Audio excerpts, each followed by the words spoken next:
নৌবাহিনীতে নাবিক পদে ইংলিশের প্রশ্নগুলো কেমন হতে পারে আজকের ভিডিওতে আলোচনা করব। দেখো, প্রথম যে কোশ্চেনটা আসছে এখানে বলছে they are going to market, they are going to market. এই বাক্যটি নেগেটিভ করতে বলছে, মানে নাবাচক। নেগেটিভ মানে কি? নাবাচক করতে বলছে। যেহেতু এমসিকিউ দেয়া আছে, নৌবাহিনীর নাবিক পদের সকল ট্রেডের পরীক্ষাগুলোর প্রশ্নই থাকবে এমসিকিউ আকারে, সেহেতু আমাদের একটু প্রিপারেশন যদি আমরা নিতে পারি তাহলেই কিন্তু আমরা পরীক্ষায় ভালো করতে পারবো। তো এখন তাহলে প্রথম অ্যান্সারটা কি হবে? They are not going to market. তাহলে নেগেটিভ হয়ে গেল। ভার্বের পরে নট দিলেই, সাহায্যকারী ভার্বের পরে নট দিলেই কি হয়ে গেল? সেন্টেন্সটা নেগেটিভ হয়ে গেল। তাহলে ভালো করতে চাইলে তোমাকে নৌবাহিনীর নাবিক পদের এই যে 10টা যে কোশ্চিন থাকবে ইংলিশে, এই 10টা কোশ্চিনের জন্য তোমাকে ইংলিশের একটা বড় সিলেবাস কভার করতে হবে। কি কি?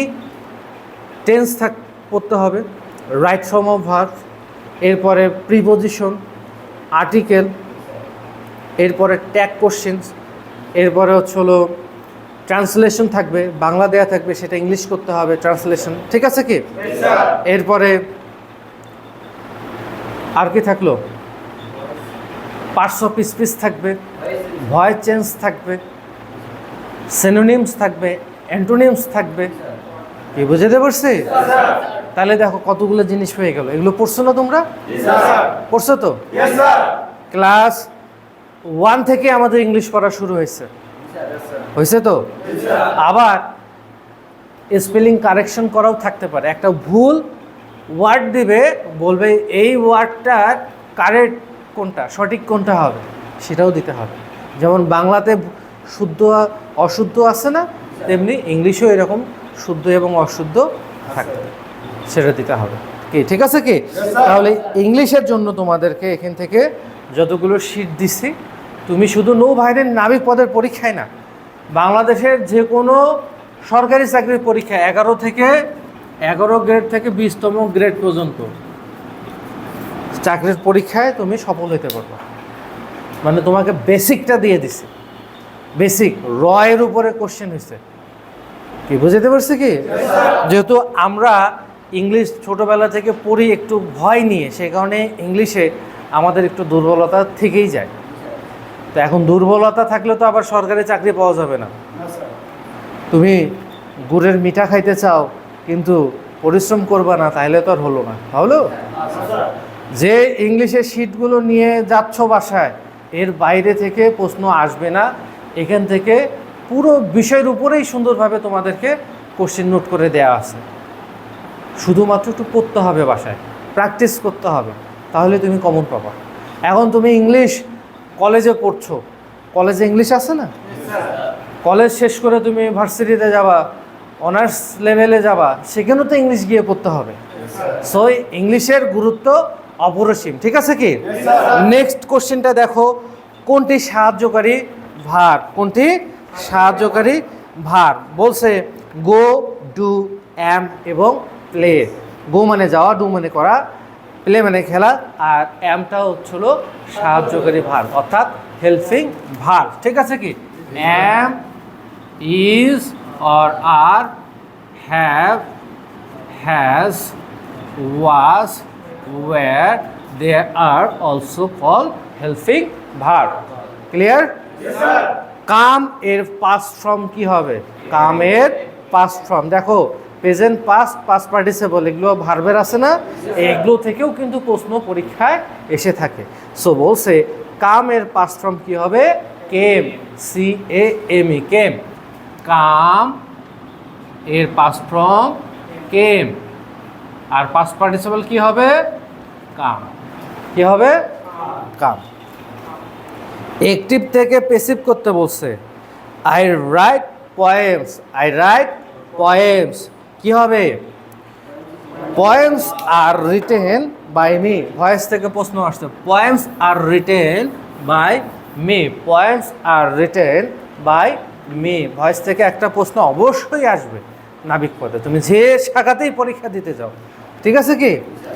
এরপরে 5 নাম্বার বলছে I like the I like the story of Kazi Nazrul Islam. I like the story of Kazi Nazrul Islam. এইখানে কাজী নজরুল কোন নাউন? কাজী নজরুল কোন নাউন? এটা পার্টস অফ স্পিচ থেকে প্রশ্নটা আসছে। পার্টস অফ স্পিচ কয় প্রকার? কয় প্রকার? 8 প্রকার। তাইলে বলছে এটা কি কোন নাউন হবে? এটা হলো প্রপার নাউন। কোন নাউন? Proper noun. আর প্রপার নাউন তাকেই বলে নামবাচক বিশেষ্য। নামবাচক বিশেষ্য। নামবাচক বিশেষ্য। যেমন কাজী নজরুল ইসলাম এটা একটা নাম, সে কারণে কি হলো? এটা প্রপার নাউন হলো। ঠিক আছে? 6 নাম্বার দেখো, বাংলাদেশের জাতীয় পশুর নাম রয়্যাল বেঙ্গল। বাংলাদেশের জাতীয় পশুর নাম রয়্যাল বেঙ্গল। এর ইংলিশটা কি হবে? ইংলিশটা দেখো, the name of the national animal of Bangladesh is royal Bengal.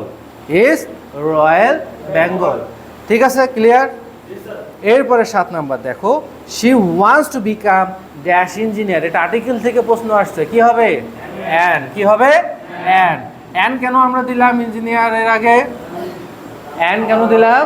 ইঞ্জিনিয়ারের এটা হচ্ছিল ভাওয়েল। ভাওয়েল কয়টা? 5টা। এ ই আই ও ইউ। এই ভাওয়েলের আগে শূন্য স্থানের পূর্বে কি বসে? অ্যান বসে। আরও কিছু ব্যতিক্রম নিয়ম আছে, সেগুলো আর্টিকেলের যে শীটটা তোমাদেরকে দিছি ওখানে এলাবোরেট করে দেওয়া আছে। ক্লিয়ার? 8 নাম্বার বলছে, where is the headquarter of Bangladesh navy? Where is the headquarter of Bangladesh navy? কোথায়? ঢাকা বনানী। ঢাকা বনানী। 9 নাম্বার দেখো, হু ইজ দ্য অনলি বীরশ্রেষ্ঠ of Bangladesh navy? Who is the only বীরশ্রেষ্ঠ অফ বাংলাদেশ নেভি? কি হবে? মোহাম্মদ রুহুল আমিন। মোহাম্মদ রুহুল আমিন। ক্লিয়ার? এরপরে দেখো বলছে 10 নাম্বারটি, ম্যান এর বিপরীত শব্দ কি হবে? ম্যানের বিপরীত শব্দ ওম্যান। ম্যানের বিপরীত শব্দ কি হবে? ওম্যান। গুড থাকলে কি হবে? গুড থাকলে, ডে থাকলে, ফলস থাকলে ট্রু। ঠিক আছে?